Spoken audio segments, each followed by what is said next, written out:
Amém, queridos? Glória a Deus.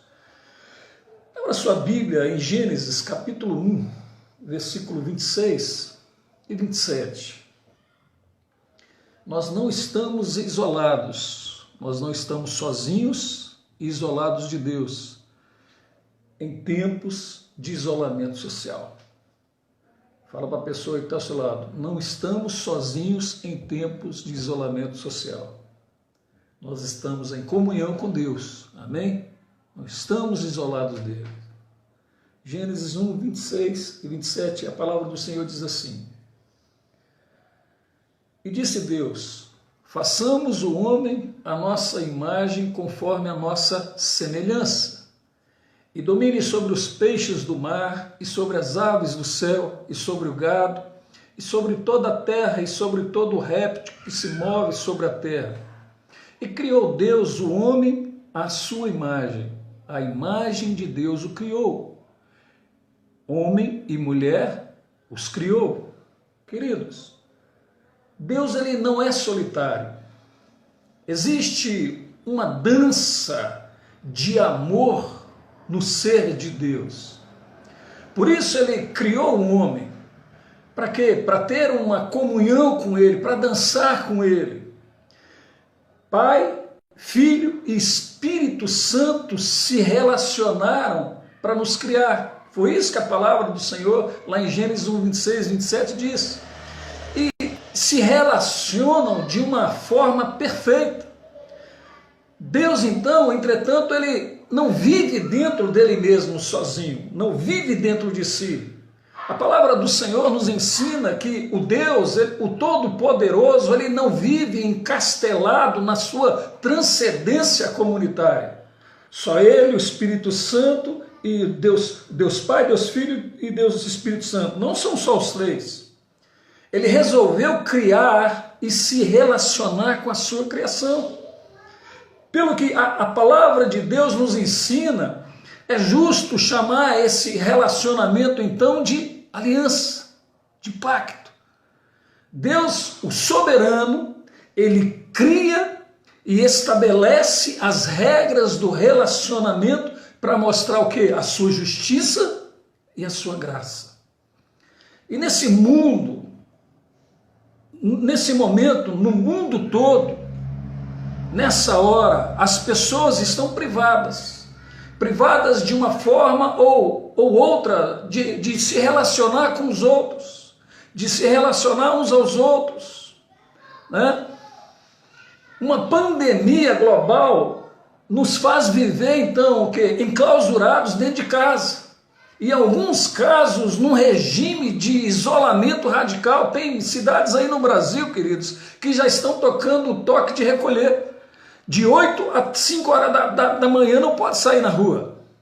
Mas no meio de tudo isso, vemos que não apenas o medo, mas o isolamento social ou fecha tudo, eles podem se tornar sufocantes.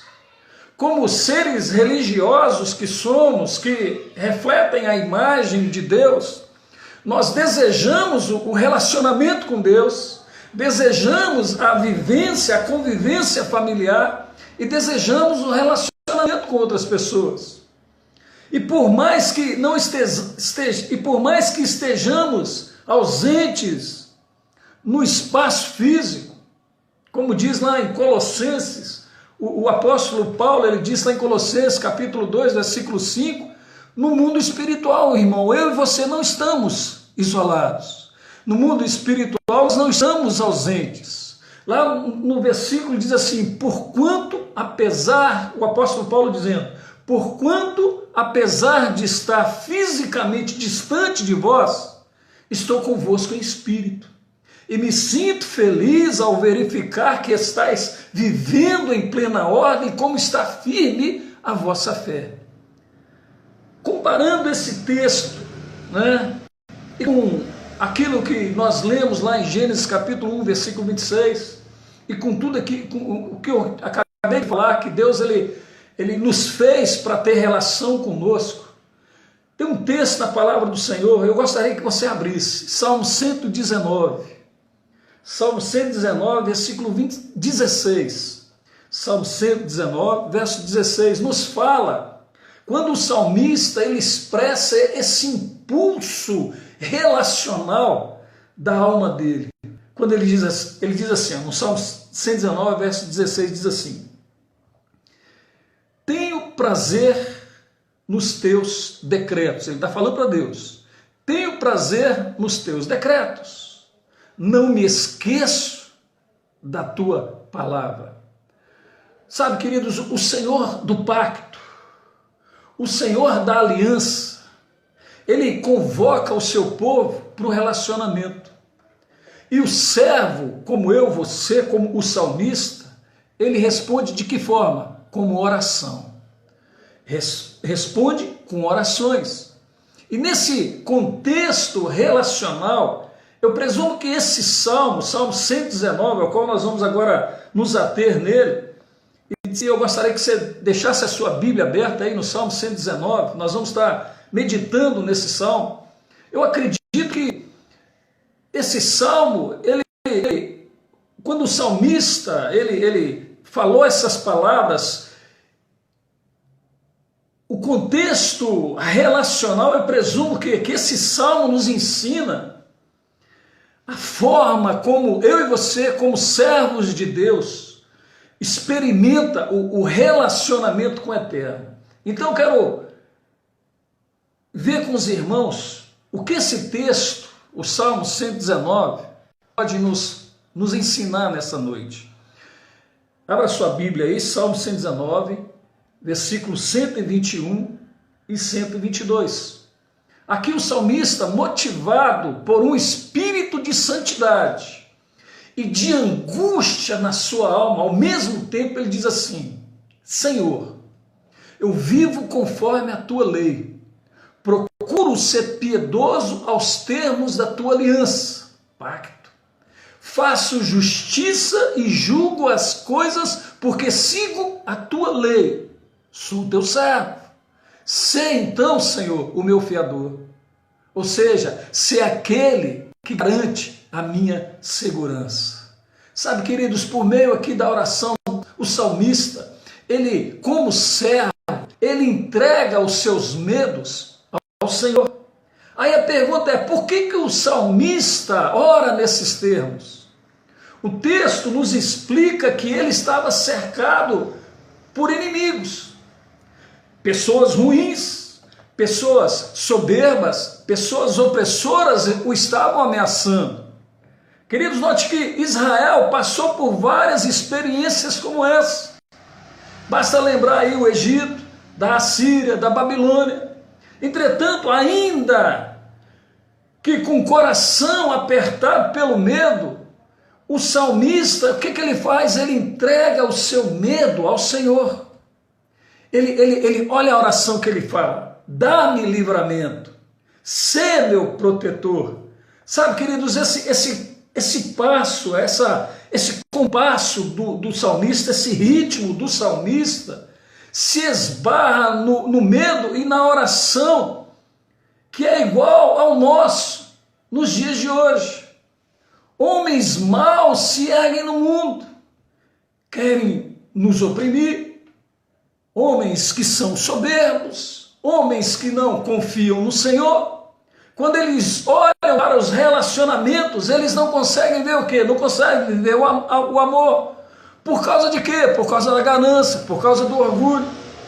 Isso enchia o coração do salmista de medo, sabe, queridos? Aí eu te pergunto, você sente medo? Você está com medo daquilo que se ergue no mundo do orgulho e da opressão dos homens? No meio dessa pandemia, irmãos, desejo que você lembre o seguinte: a palavra de Deus nos ensina que não estamos sozinhos em tempos de isolamento social. Amém? Não estamos sozinhos em tempo de isolamento social. Você pode se voltar para Deus e dizer: Senhor, me proteja. Senhor, seja meu fiador. Senhor, dê-me livramento. Eu não quero viver nesse mundo onde as pessoas orgulhosas estão espreitando-me no caminho. Quero andar nos teus caminhos, como diz lá o Salmo 1, né? Não se assente na roda dos escarnecedores. A oração é: quero andar nos teus caminhos e fazer o bem. Sabe, queridos, por meio da oração, olha só o versículo, eu gostaria que você acompanhasse comigo, Salmo 119, verso 123, Salmo 119, versículo 123, diz assim a palavra do Senhor: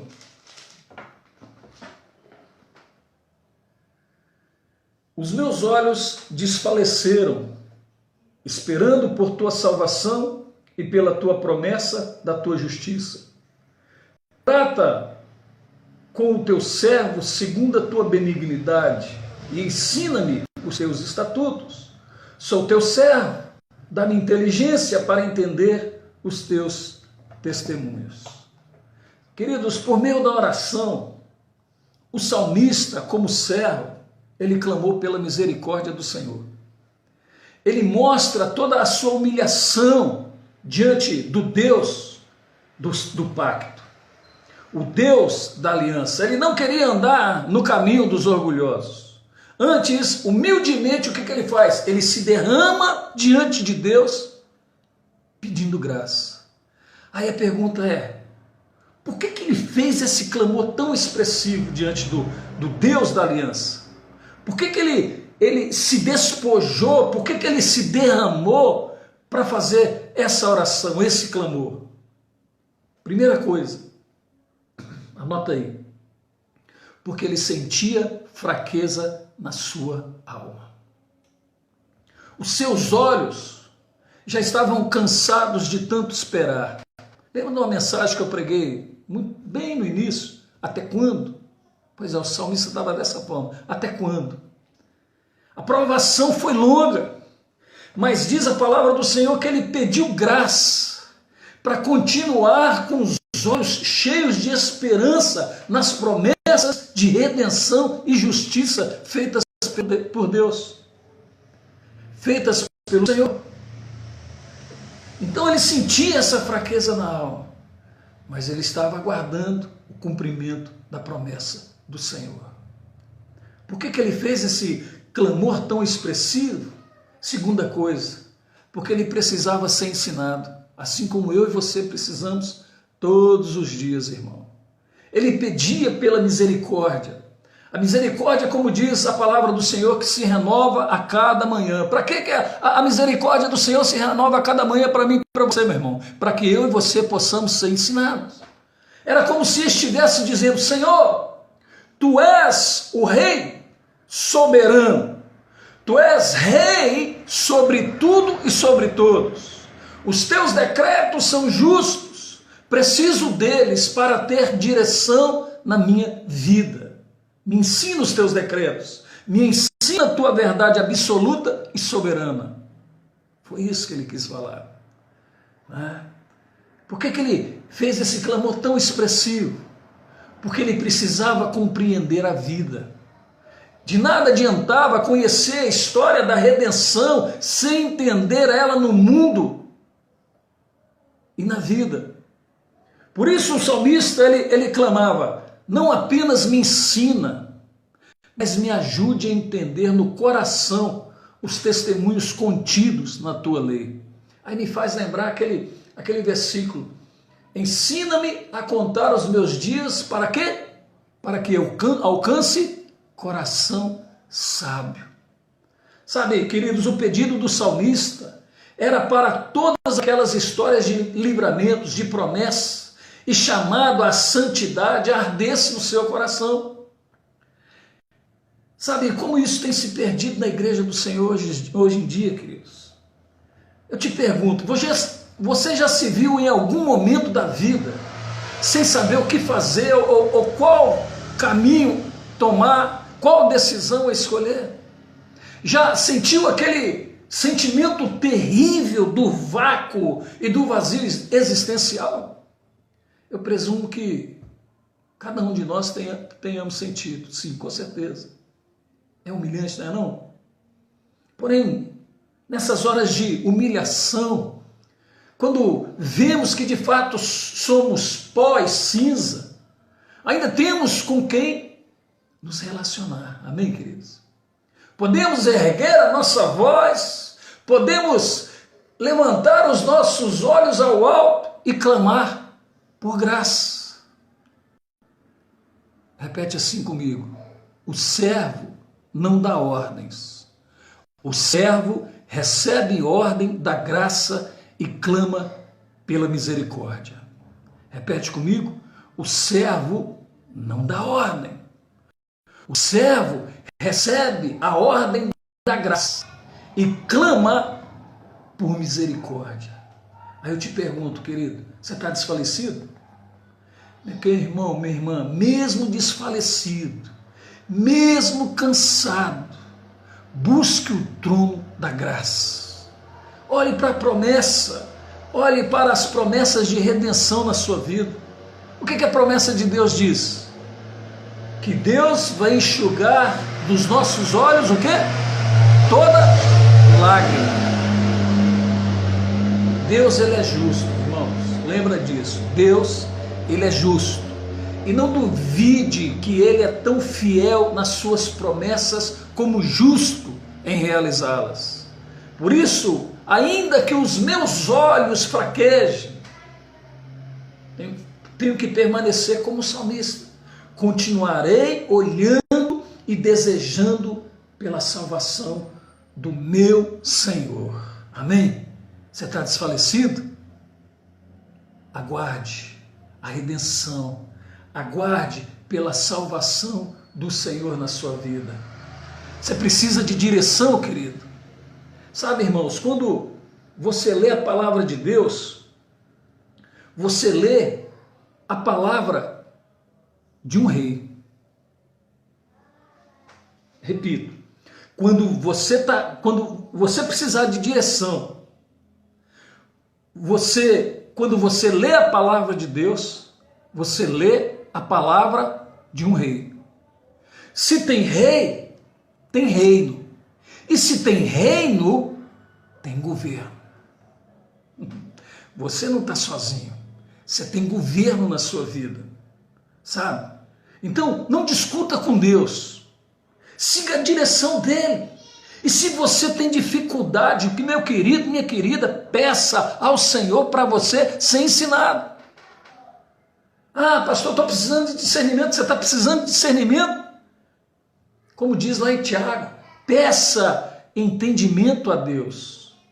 Se alguém precisa de sabedoria, peça a Ele, porque Ele dá liberalmente, Ele não joga no seu rosto.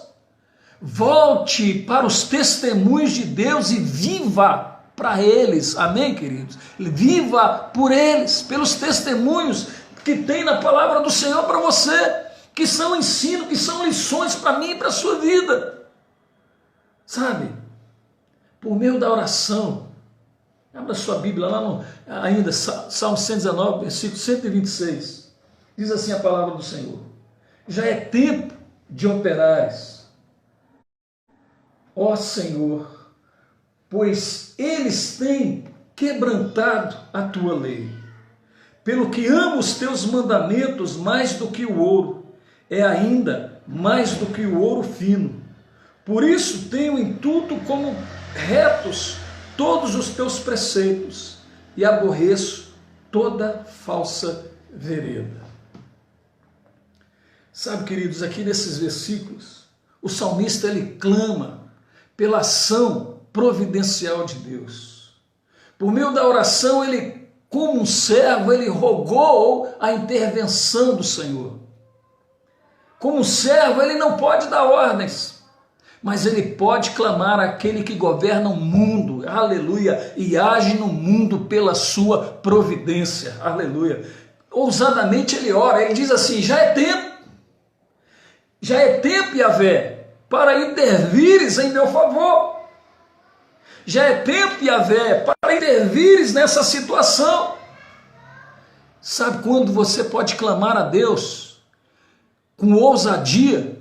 A partir do momento que você tem relacionamento com Ele, querido.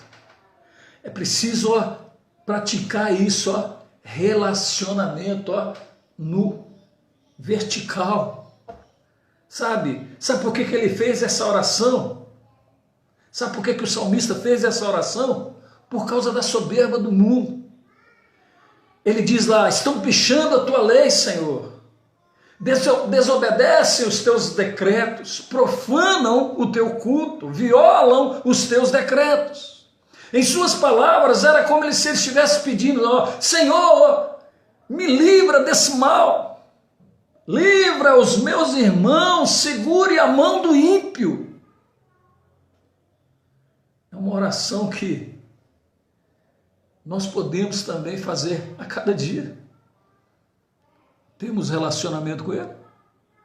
Pode ter o isolamento social que for, querido. Eu tenho comunhão com meu Deus. Você tem comunhão com Deus? Você está tendo comunhão com Deus? Então você tem a ousadia de entrar, aleluia, na presença dEle e fazer essa oração. Assim como o salmista fez. Você sabe por que ele fez essa oração?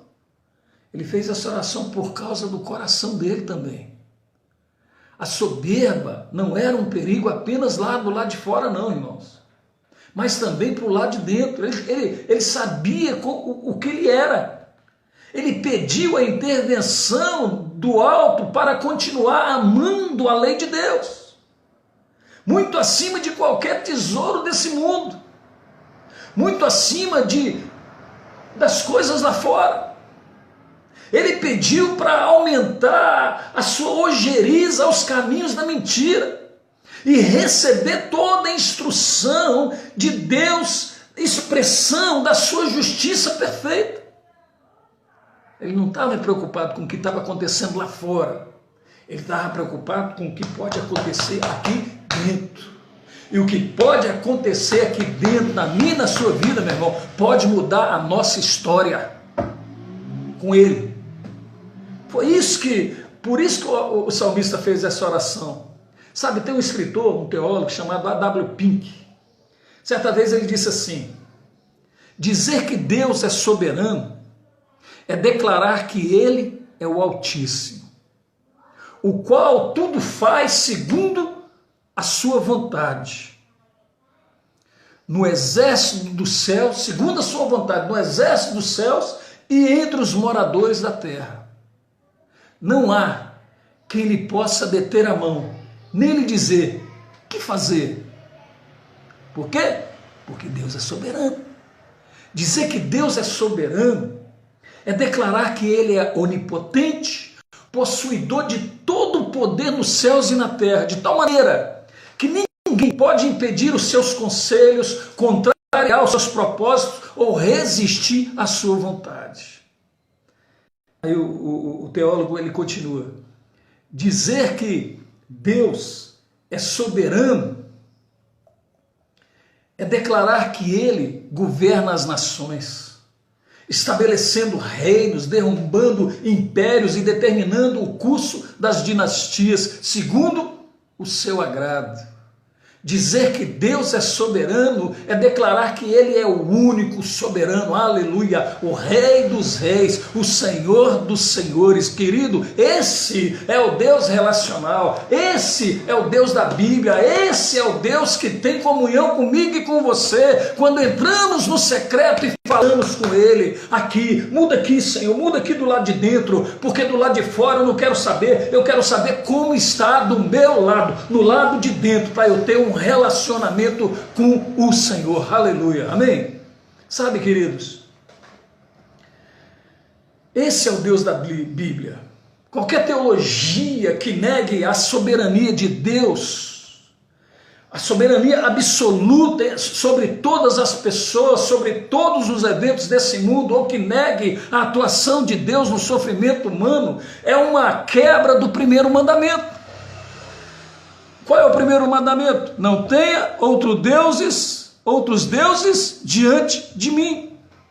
Essas teologias não nos servem para esse momento de calamidade que estamos vivendo. Mas talvez a pergunta de muitos nesse momento seja: se não estamos sozinhos em tempos de isolamento social, pastor, por que Deus está agindo dessa maneira? Por que está causando toda essa desgraça na nossa cidade, em outras cidades, no mundo inteiro? Sabe, irmãos, são perguntas genuínas perante o sofrimento humano. São perguntas válidas.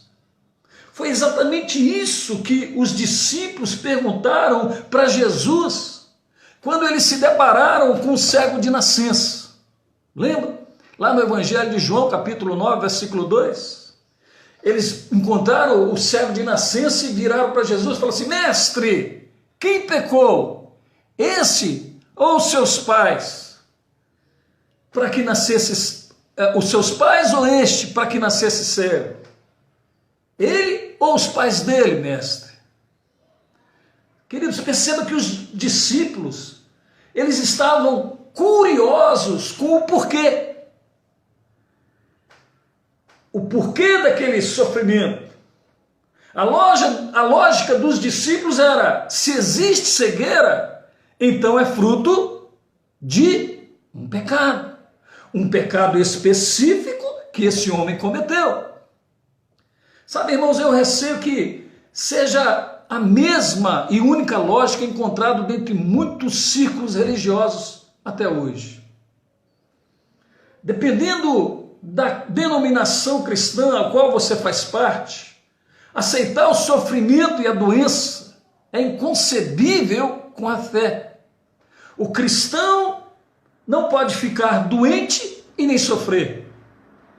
Mas isso é uma má compreensão da realidade que a cruz de Cristo realmente conquistou. A vitória sobre o pecado, sobre o sofrimento e sobre a morte. Mas o que temos que entender é que esses benefícios oriundos da vida, morte e ressurreição de Cristo, embora seja uma realidade, não é uma realidade perfeita e final nessa vida em que vivemos. Isso é claramente visto com a realidade do pecado. Olha só, lá em 2 Coríntios, capítulo 5, versículo 21, diz que Jesus, ele levou sobre ele os nossos pecados. E nele somos livres da condenação do pecado, como diz lá Romanos 8:1. Mas sabemos que ainda temos a presença do pecado em nós. Como diz lá Romanos 7:20, o pecado habita em mim. E seu poder, ainda derrotado, ainda é atuante em nós. Como lá diz lá em Romanos capítulo 6, versículo 12, portanto, não permitam que o pecado continue dominando seus corpos mortais. Então todo cristão sabe, deve saber, que o seu passado, sim, de fato foi perdoado, que o poder do pecado foi de fato derrotado, e que um dia ele será de fato livre da presença do pecado, sim. Há de chegar um dia que quando ele se manifestar, ele quem? Jesus, seremos semelhantes a ele, pois o veremos como ele é. E aí sim, ele enxugará dos seus olhos toda lágrima. Não haverá mais morte, nem tristeza, nem choro, nem dor, pois a antiga ordem já passou. Apocalipse 21, verso 4. Aí eu peguei essas duas palavras, antiga ordem. Olha o que diz o texto: não haverá mais morte, nem tristeza, nem choro, nem dor, pois a antiga ordem já passou. Aí eu peguei essas duas palavras, antiga ordem. Enquanto a antiga ordem, que antiga ordem é essa, querido? É o tempo que vivemos. Enquanto essa antiga ordem não passar, vai existir tristeza, choro, morte, doença, pecado e todas as demais consequências do nosso pecado lá em Adão, conforme Romanos capítulo 5, versículo 12. Por um homem entrou o pecado no mundo, pelo pecado a morte, por isso todos pecaram. Sabe, irmãos, Jesus ele tinha muitas respostas para dar aos seus discípulos e para nós, Cada um de nós que sofremos hoje com essa pandemia, com esse coronavírus que está solto aí. Mas me parece que Jesus ele decidiu não responder à causa específica da doença do cego de nascença, mas sim o seu propósito. E como seria bom se nós aprendêssemos também, irmãos, com Jesus. Veja a resposta de Jesus. Olha o que diz lá em João capítulo 9, verso 2. Olha o que ele diz lá. Nem ele e nem os seus pais pecaram. Mas isso aconteceu ao propósito. Para quê? Ao propósito. Para que a obra de Deus se manifestasse na vida dele. Aleluia, irmãos, aleluia. Jesus não estava disposto a nos responder a causa específica dessa doença e sofrimento alastrada sobre o mundo, não. Isso não importa para ele. Mas sim o propósito disso tudo. Para quê? Para que a obra de Deus se manifestasse na vida dele. Na vida dessa pessoa, na vida da outra pessoa, na vida daquele que você conhece, que contraiu o vírus, na vida, entendeu? Na vida da família, de repente ele pegou, mas está querendo tratar com a família. Aleluia! Quando você entende que Deus ele tem um propósito, inclusive na desgraça, você vai ver de uma maneira diferente, queridos. Nós nos submeteremos humildemente à vontade divina, sem entender muito bem os porquês, mas aceitando o para quê dessa situação. Presta atenção, vou falar bem no seu ouvido. O que você está passando hoje, Deus tem um propósito nisso tudo. E é aqui que chega o nosso limite. É aqui que eu e você, deveremos nos calar. Perante a situação alarmante do coronavírus. Um dia desse era 8 pessoas, hoje já tem 68 pessoas. Querido, nós não devemos dar ouvido aos especialistas em causas divinas, como se conhecesse a mente do Senhor, além do que Ele mesmo revelou na palavra dEle para nós. Mas quem poderá afirmar qual seria a causa da mente divina para nos trazer tamanha aflição que vivemos agora? Quem? Abra sua Bíblia lá em Deuteronômio, capítulo 29. Ai, glória a Deus. Deuteronômio 29, versículo 29. Quem? Você vai entender quem. Deuteronômio 29, verso 29.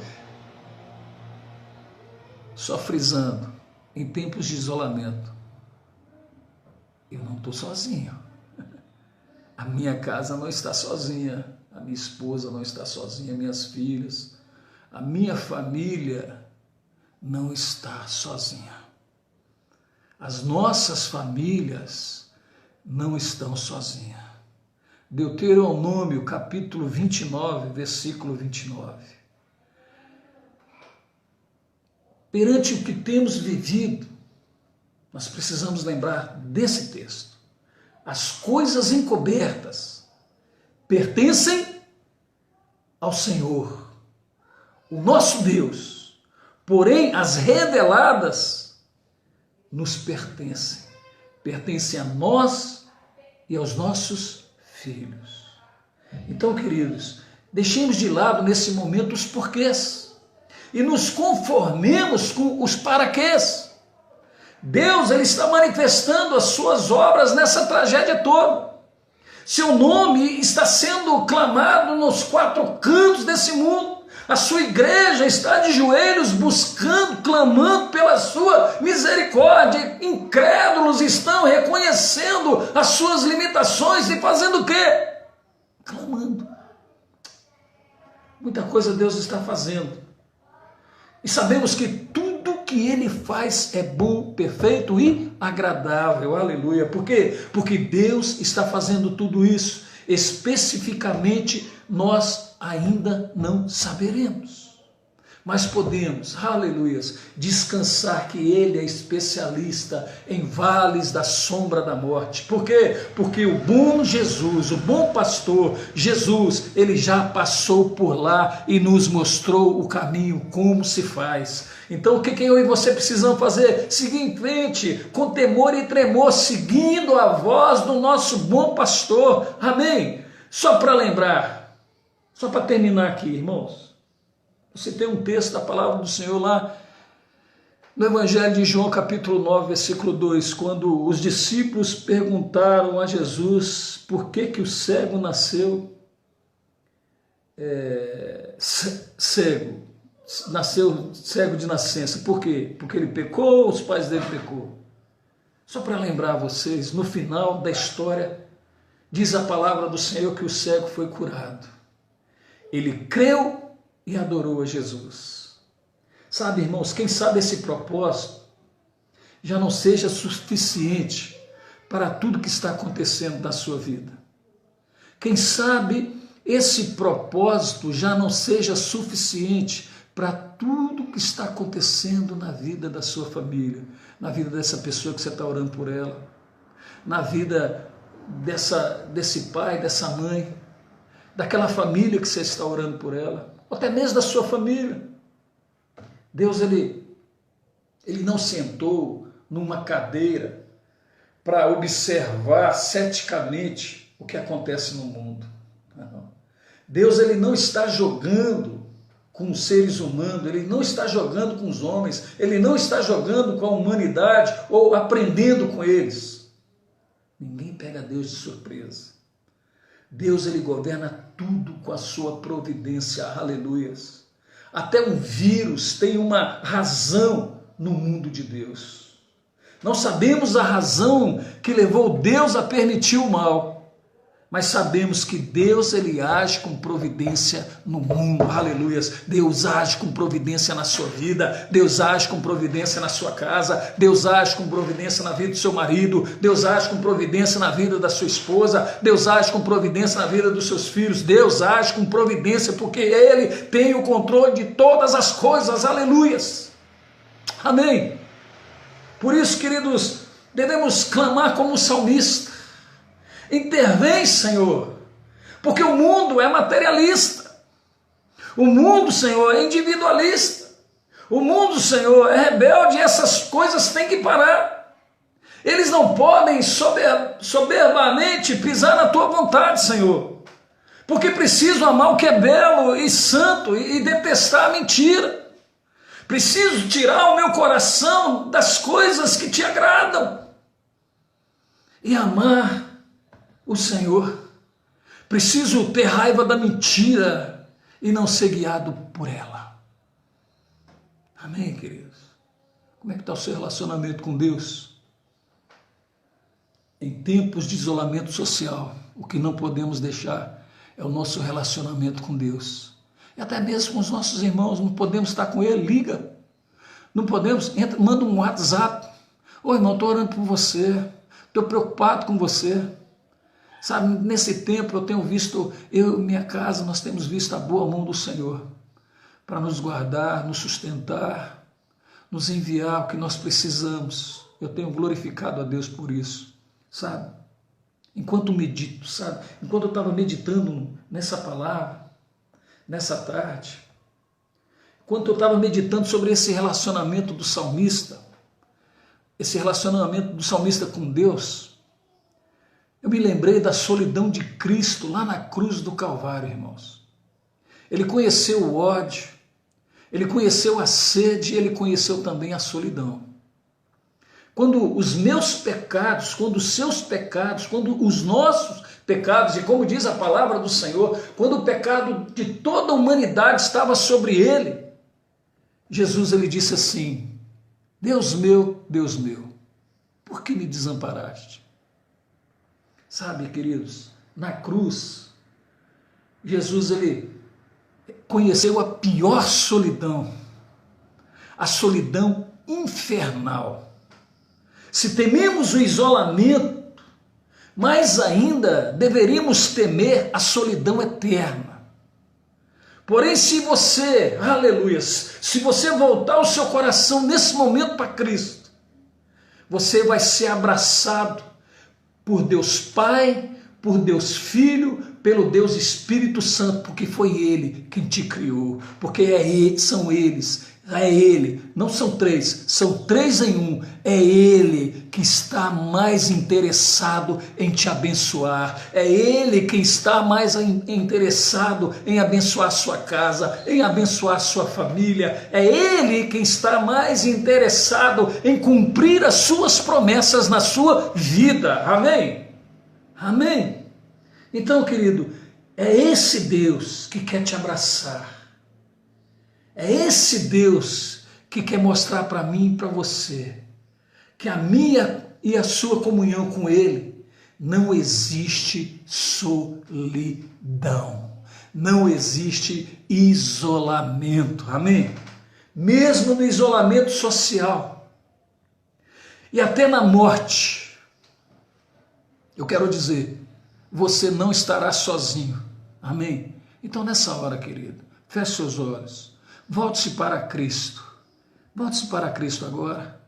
Você que não aceitou Jesus, se quiser aceitar, receber Jesus como Senhor e Salvador da sua vida, abre o seu coração nessa hora, sabe?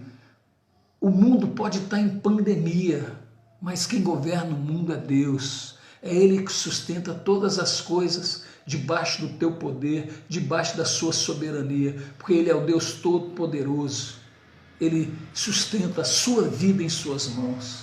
Você quer receber Jesus como Senhor e Salvador da sua vida? Abre o seu coração nessa hora e ore com Ele, amém?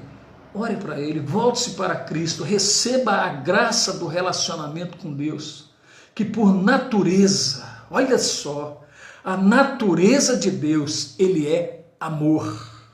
Então creia, Deus, Ele não nos deixou sozinhos, amém? Pai, em nome de Jesus, Deus, obrigado por essa palavra nessa noite, Deus. Obrigado, Senhor, porque o Senhor não nos deixou sozinhos. Meu Deus, por mais que venhamos a ter, ó Senhor, esse distanciamento, esse isolamento, ó Deus, enclausurado em nossas casas, ó Pai, o Senhor está presente em nós, conosco, e nós estamos presentes uns com os outros no Senhor, Pai. Como diz o apóstolo Paulo lá em Colossenses capítulo 2, verso 5, mesmo ausente no espaço físico, estamos presentes no mundo espiritual, estamos presentes no Espírito, comungando a mesma fé, crendo no mesmo Senhor, aleluias, Pai. Por isso, ó Deus, nessa noite, em nome de Jesus, abençoa a vida desse homem, dessa mulher, desse jovem, dessa jovem, ó Deus, dessa criança, ó Pai, ó Deus, que abriu seu coração, ó Deus, nessa hora, nesse momento, ó Deus, para receber o Senhor como Senhor e Salvador da sua vida, Pai, como Senhor e Salvador da sua casa, como Senhor e Salvador, o restituidor da família, o restaurador da família, meu Deus, em nome de Jesus, Pai, abençoa, ó Deus, esse lar, ó Deus, que não venha faltar, ó Pai, a presença manifesta do Senhor na vida do pai, da mãe, dos filhos, em nome de Jesus, na vida dessa família, que não venha faltar, ó Deus, a comunhão do Senhor, Pai, ó Deus, a manifestação do teu amor, da tua paz, da tua alegria, meu Deus, ó Senhor, que o shalom do Senhor, Pai, possa penetrar, ó Deus, em cada coração nessa hora, em nome de Jesus, Pai, visita esse homem, essa mulher, coloca paz, ó Deus, no coração de cada um deles nessa hora, ó Deus, para que eles possam entender que eles estão sendo abraçados nessa hora pelo Teu Espírito Santo, em nome de Jesus. Amém e graças a Deus. Amém, queridos? Glória a Deus. Você foi edificado com essa palavra? Amém. Eu espero que tenha sido edificado, como eu também fui edificado. Quando estiver pronto, você compartilha com uma pessoa, né? Eu vou estar daqui a pouco editando, compartilha com uma pessoa essa palavra que vai edificar a vida de outros também, amém? Deus abençoe, boa noite a todos, fica na paz do Senhor, amém, queridos?